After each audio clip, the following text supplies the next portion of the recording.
Sir, ಈ ಅಂಗಡಿ ನೋಡಿದ್ರೆ ಸಾಕಷ್ಟು ಅನುಮಾನ ಮೂಡ್ತದೆ. ಯಾಕಂದರೆ ಕೋಟ್ಯಾಂತರ ರೂಪಾಯಿ ಬಂಡವಾಳ ಇರುವಂತಹ ಆಭರಣದ ಅಂಗಡಿ ಈ ರೀತಿಯಾದಂಥ ಅರ್ಧಂಬರ್ಧ ಆಗಿರುವಂಥ ಕಟ್ಟಡದಲ್ಲಿ ಮಾಡಿದ್ದಾರೆ ಅಂತ. ಹುಣಸೂರಲ್ಲಿ ಈಗ ಹೆಚ್ಚು ಕಡಿಮೆ ಒಂದು 2 ತಿಂಗಳಿಂದ ಇದು 2ನೇ ಕಳ್ತನ ಆಗಿದೆ. 2 ಮನೆಗಳಲ್ಲಾಗಿದೆ. ಆ ಮನೆಗಳಲ್ಲಾಗಿರುವಂಥ ಕಳ್ಳರನ್ನ ಆಲ್ರೆಡಿ ಹುಣಸೂರಿನ ಪೊಲೀಸ್ ಸಿಬ್ಬಂದಿಗಳು ಹಿಡಿದಿದ್ದಾರೆ. ಆದರೆ ಇದು ಆಡುವಾಗಲೇ ಪುನಃ ಈ ರೀತಿ ಮರುಕಳಿಸಿದೆ ಅಂತ ಅಂದರೆ ಇದು ಯಾರ ವೈಫಲ್ಯ ಇಲ್ಲ, ಅಂಗಡಿಯವ್ರ ವೈಫಲ್ಯನೋ ಯಾರ ವೈಫಲ್ಯ ಏನೋ ಅಂತ ನಿಜವಾಗ್ಲೂ ಗೊತ್ತಾಗ್ತಾ ಇಲ್ಲ. ಇದನ್ನ ಪೊಲೀಸರು ತನಿಖೆ ನಡೆಸಿ ಜನಗಳಿಗೆ ನೆಮ್ಮದಿಯಾಗಿ ಹುಣಸೂರಲ್ಲಿ ಜೀವನ ಮಾಡೋದಕ್ಕೆ ಒಂದು ಅವಕಾಶ ಮಾಡಿಕೊಡ್ಬೇಕು ಅಂತ ನಾವು ನಿಮ್ಮ ಮೂಲಕ ಕೇಳ್ಕೊತೀವಿ. ಒಂದು ರಿಮೋಟ್ ಪ್ಲೇಸಲ್ಲಿ ಆದರೆ ಓಕೆ ಸರ್, ಇಲ್ಲಿರುವಂಥದ್ದು ಜನರು ಓಡಾಡ್ತಾ ಇದ್ದಾರೆ, ಮಡಿಕೇರಿಗೆ ಸಂಪರ್ಕ ಕಲ್ಪಿಸುವಂಥ ರಸ್ತೆ ಇದು, ಇಂತಹ ಜಾಗದಲ್ಲೇ ಆಗಿದೆ. ಇಂಥ ರೋಡಲ್ಲೇ, ಇಂಥ ಬೈಪಾಸ್ ರೋಡಲ್ಲೇ ಇಂಥ ಕಳ್ತನ ಮಾಡಿದ್ದಾರೆ ಅಂದರೆ ನಮಗೂ ಭಯದ ವಾತಾವರಣ ಉಂಟಾಗಿದೆ ಅಂತಲೇ ಹೇಳ್ಬೋದು ಸರ್. ನಾವು ಇಲ್ಲಿ ನಮಗೂ ಒಂದು 2:30 ಮಾಹಿತಿ ಬಂತು ಸರ್. ಒಂದು ಫಂಕ್ಷನಲ್ಲಿದ್ದು ಅವಾಗ ಪೊಲೀಸರೆಲ್ಲ ಅಲ್ಲೂ ಬಂದಿದ್ದರು. ಇಲ್ಲಿ ಕಳ್ತನ ಆಗಿದೆ ಅಂತ ತಕ್ಷಣ ಇಮಿಡಿಯೇಟ್ ಪಾಪ ಅವರೆಲ್ಲ ಓಡಿ ಇಲ್ಲಿಗೆ ಬಂದಿದ್ದಾರೆ ಸರ್. ಈಗ ಏನಾಗಿದೆ ಅಂದರೆ ಸರ್, ಹುಣಸೂರು ತಾಲೂಕಲ್ಲಿ ಈ ಕಳ್ತನಗಳು ತುಂಬ ಆಗ್ತಾಯಿದೆ. ಬಟ್ ಅದು ಸಾರ್ವಜನಿಕರ ಗಮನಕ್ಕೆ ಬರ್ತಾ ಇಲ್ಲ. ಈಗ ಕಲ್ಕುಂಡ್ಕೆಯಲ್ಲಿ ಕೂಡ ಈಗ 1-1.5 ತಿಂಗಳಲ್ಲಿ ತುಂಬ ಅಲ್ಲೂ ಕೂಡ ಒಂದು 700-800 ಗ್ರಾಮು ಕಳ್ತನ ಮಾಡಿದರು. ಅದು ಕೂಡ ಆಡು ಹಗಲೇ ಮನೆ ಮೇಲಿದ್ದಾರೆ, ಇವರು ಕೆಳಕ್ಕೆ ಕಳ್ತನ ಮಾಡ್ಕೊಂಡು ಹೋಗಿದ್ದಾರೆ. ಹಾಗಾಗಿ ಮತ್ತು ಈ ಪೇಪರ್ ಆಯ್ತಾರೆ ಮತ್ತು ಬಾಟ್ಲ ಆಯ್ತಾರಲ್ಲ ಸರ್, ಅವರು ಇನ್ಫಾರ್ಮರ್ ಅಂತ ನಮಗೆ ಗೊತ್ತಿರೋ ಮಾಹಿತಿ ಪ್ರಕಾರ ಇನ್ಫಾರ್ಮರ್ಗಳವರು. ಜನಗಳು ಅವ್ರು ಬಂದಾಗ ಸ್ವಲ್ಪ ನೀವು ಕೇರ್ಫುಲ್ ಆಗಿರಬೇಕು. ಯಾಕಂದರೆ ಇವತ್ತು ಚಿನ್ನ ಹಾಕೊಂಡು ಹೊರಗಡೆಗೆ ಬರೋಕ್ಕೆ ತುಂಬ ಕಷ್ಟ ಇದೆ, ಭಯ ವಾತಾವರಣ ಇದೆ.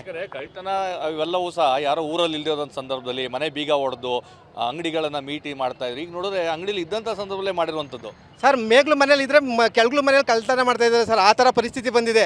ಹಾಗಾಗಿ ಜನಗಳು ಈಗ ಸ್ವಲ್ಪ ಎಚ್ಚೆತ್ಕೋಬೇಕು. ಚಿನ್ನಾಭರಣಗಳನ್ನು ಹಾಕೊಂಡು ಬೀದಿಗೆ ಬರೋದು ಕಮ್ಮಿ ಮಾಡಬೇಕು. ಮತ್ತು ಮನೆಯಲ್ಲಿ ಯಾವುದೇ ಥರದ ಚಿನ್ನಾಭರಣಗಳನ್ನು ಮಡಗಬಾರ್ದು, ಸೇಫ್ ಲಾಕರ್ಗಳಲ್ಲಿ ಮಡಗಬೇಕು ಅಂತ ನಾವು ಸಾರ್ವಜನಿಕರಿಗೆ ಈಗ ಪೊಲೀಸು ತುಂಬ ಭಯ ಆಯ್ತಿದೆ ಸರ್. ಯಾಕಂದರೆ ನಾವು ನೋಡಿದ ಮಟ್ಟಿಗೆ ತುಂಬ ಕಳ್ತನ ಆಯ್ತಿದೆ. ಬೈಕಲ್ಲಿ ಬಂದು ಸರಕ್ಕೆ ಎತ್ಕೊ ಹೋಗ್ತಾ ಇದ್ದಾರೆ. ಈಗ ನಮ್ಮ ಒಂದು ಉಂಗುರ ಹಾಕೊಂಡ್ರೆ ಬೆಟ್ಟೆ ಕತ್ತರಿಸ್ತಾರ ಅನ್ನೋ ಒಂದು ಭಯ ಆಗಿದೆ ಸರ್. ಆ ಮಟ್ಟಿಗೆ ಚಿನ್ನದ ರೈಟು ಗಗನಕ್ಕೇರಿದ್ರಿಂದ ಈ ಚಿನ್ನ ಕಳ್ತನ ಮಾಡೋದು ತುಂಬ ಸುಲಭವಾಗಿ ಅವ್ರಿಗೆ ಯಥೇಚ್ಛವಾಗಿ ಕಳ್ತನ ಮಾಡ್ತಾ ಇದ್ದಾರೆ ಸರ್. ಪೊಲೀಸರ ಭಯ ಕಡಿಮೆ ಆಗ್ತಾ ಇದೆಯಾ ಅಂತ ಕಳ್ಳರಿಗೆ? ಪೊಲೀಸವರು ಸರ್ ಅವ್ರದ್ದು ಡ್ಯೂಟಿ ಅವ್ರು ಮಾಡ್ತಾ ಇದ್ದಾರೆ. ಏನು ಮಾಡೋಕ್ಕಾಗಲ್ಲ. ಈಗ ಕಳ್ತನ ಮಾಡಿರೋರು ಸುಮಾರು ಜನ ಹಿಡಿದಿದ್ದಾರೆ. ಮಠ ಮಧ್ಯಾಹ್ನನೇ ಮಾಡ್ತಾ ಇರೋದ್ರಿಂದ ತುಂಬ ಹೆದರಿಕೆ ಆಗ್ತಾಯಿದೆ ಸರ್. ಅಷ್ಟೇ, ಇನ್ನೇನು ಹೇಳೋಕ್ಕಿಲ್ಲ ಸರ್. ಕಾನೂನು ಸುವ್ಯವಸ್ಥೆ ಹುಣಸೂರಲ್ಲಿ ಚೆನ್ನಾಗಿದೆ. ಈ ಕಳ್ಳರು ಕಾಟ ಜಾಸ್ತಿ ಆದಾಗ ಯಾರೇನು ಮಾಡೋಕ್ಕಾಗಲ್ಲ. ಆಮೇಲೆ ಈಗ ನಮ್ಮ ಹುಣಸೂರಲ್ಲಿ ರಾಜಕೀಯ ವ್ಯವಸ್ಥೆ ಏನಾಗಿದೆ ಅಂತ ಅಂದರೆ, ಈಗ ನಮ್ಮ ಸ್ಥಳೀಯ ಶಾಸಕರು ಈಗ ಹೆಚ್ಚು ಕಡಿಮೆ ಅವ್ರಿಗೆ ತುಂಬ ವಿಚಾರಗಳು ಗೊತ್ತಿರುತ್ತೆ, ಪೊಲೀಸ್ ಇಲಾಖೆಯಿಂದನೇ ವಿಚಾರ ಗೊತ್ತಿರುತ್ತೆ.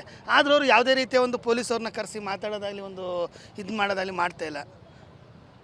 ಇದು ಸ್ಥಳೀಯರ ಮಾತು. ಖಂಡಿತವಾಗಿಯೂ ಆಡುವಾಗಲೇ ಈ ರೀತಿ ದರೋಡೆ ಆಗಿರೋದು ಎಲ್ಲರನ್ನೂ ಸಹ ಬೆಚ್ಚಿ ಬೀಳಿಸಿದೆ. ಎಲ್ಲೋ ಒಂದು ಕಡೆ ರಿಮೋಟ್ ಪ್ಲೇಸಲ್ಲಿ ಈ ರೀತಿಯಾದಂಥ ಕೃತ್ಯ ಆಗಿದ್ರೆ ಹೇಗೆ, ಆದರೆ ಜನ ಓಡಾಡುವಂಥ ಜಾಗದಲ್ಲೇ ಮತ್ತು ನಗರದ ಹೃದಯ ಭಾಗದಲ್ಲೇ ಈ ರೀತಿ ಕೃತ್ಯ ಆಗಿರುವಂಥದ್ದು ಎಲ್ಲರನ್ನೂ ಬೆಚ್ಚಿ ಬೀಳಿಸಿದೆ. ಈಗಾಗಲೇ IG ಬೋರ್ಲಿಂಗೆ ಅವರು ಸಹ TV9 ಜೊತೆ ಮಾತನಾಡಿದರು. ಈಗಾಗಲೇ ಏನು CC ಕ್ಯಾಮ್ರಾ ದೃಶ್ಯಗಳನ್ನು ಆಧರಿಸಿ ಮತ್ತು ಎಲ್ಲ ಆಯಾಮಗಳಲ್ಲೂ ತನಿಖೆಯನ್ನು ಮಾಡ್ತೇವೆ, ಖಂಡಿತವಾಗಿಯೂ ದರೋಡೆಕೋರರನ್ನು ಹಿಡಿತೇವೆ ಮತ್ತು ಆಭರಣಗಳನ್ನು ವಶಪಡಿಸ್ಕೊಳ್ತೇವೆ ಅನ್ನೋದು ವಿಶ್ವಾಸವನ್ನು ವ್ಯಕ್ತಪಡಿಸಿದ್ದಾರೆ.